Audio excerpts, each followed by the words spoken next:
little breakfast.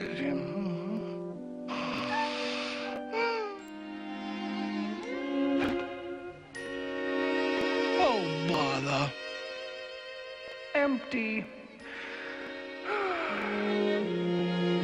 My tummy must have gotten hungry and walked me in my sleep.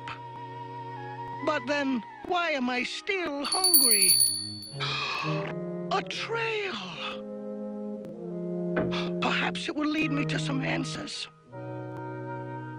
Or some more honey. Winnie the Pooh is a classic, lovable character, universally recognized by almost every child.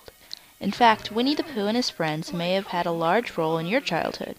For that reason, we thought he was the perfect inspiration for a new Disney Parks ride. After all, Disney World is a family-oriented park mainly meant to appeal to children. And what appeals to children more than cuddly little Winnie the Pooh? As you may or may not know, there's already a Winnie the Pooh roller coaster in Disney World.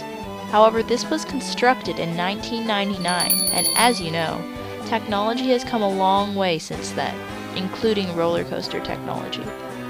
In addition, that ride has been listed as a slow ride, and it is indeed very, very painfully slow. We thought we'd create a new roller coaster for Winnie the Pooh in Disney World's Magic Kingdom in Fantasyland, potentially at least an add-on to the area around the existing roller coaster. Our roller coaster will be called Winnie the Pooh and the Great Honey Pot Robbery, and will move considerably faster than the first one. Not too fast, of course, we don't want to forget the needs of children under 10. Although we will impose a 34-inch height limit, so no infants and toddlers. Because this ride is suited for younger children, there will be no loops or vertical drops. However, similar to the track on Space Mountain, there will be waves and relatively steep sideways tilts to the ride on the sides, but we will implement the use of safety harnesses to ensure complete safety. Remember, we want to focus on the experience and the magic of Disney World, not just a 60-second thrill ride. Nevertheless, we still want to keep our guests' adrenaline pumping. As always, hands and feet will be expected to be kept inside the car, and anyone with potentially endangering disabilities or conditions should not ride. Okay, now let's get away from the nitty-gritty and transition to more fun things. The experience starts as soon as riders step in line. Guests enter through a gate constructed of massive Winnie the Pooh books, symbolizing their transition from reality into the literary world. The bouncy, childlike music playing now is what they will hear the moment they enter the attraction. Before they actually reach the ride itself, guests stand in single file line, surrounded by trees and other whimsical things of the 100-acre woods. With the help of phenomenal Disney artists and sculptors, we will model the area around the roller coaster to depict classic scenes from the stories, like Winnie the Pooh getting stuck in Rabbit's house, looking for honey, or picnicking with friends, and various other adventures. Moving sculptures that can interact with the guests would be ideal. We also intend to construct a river down the center of the park, complete with Tigger's raft floating somewhere on top of it. As we all know, Disney lines can be longer than star tests, so it's important to keep our guests entertained. Guests ride around on bee-carts that can seat up to 4 people. Guests will enter Christopher Robin's house at the base of a large artificial tree, like the Tree of Life in Disney World, but better, of course.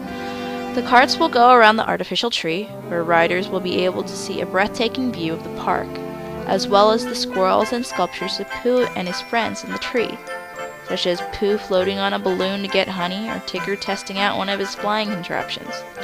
At the top of the tree, you will reach Owl's house, where he looks slightly distressed and sadly informs you that he has heard Pooh's honey has been stolen. After all, the wise old owl does know everything.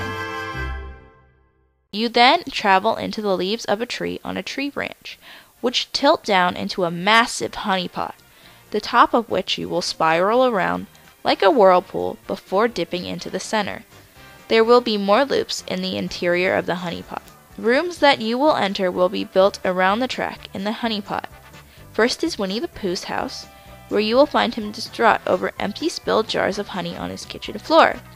You will then move with Pooh's travels, as he next goes to Piglet's house to recruit his help, then Tiggers, then Kanga and Roos, then Rabbits, and so on.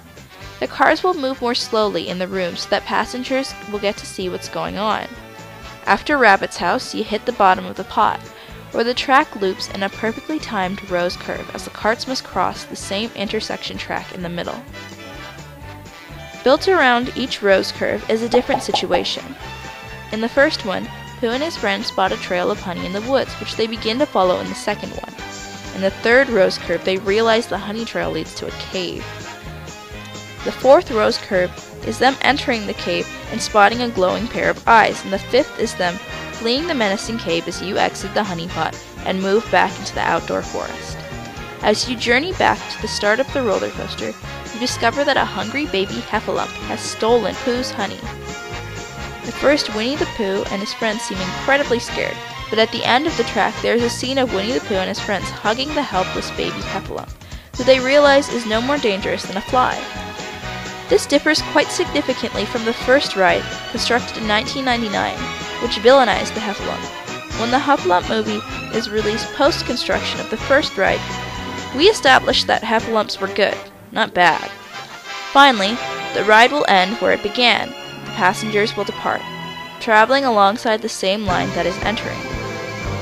Towards the outer perimeter of the park, the line will fork, leading the exiting groups towards a gift shop containing various Pooh-themed baubles that kids will be dying to purchase.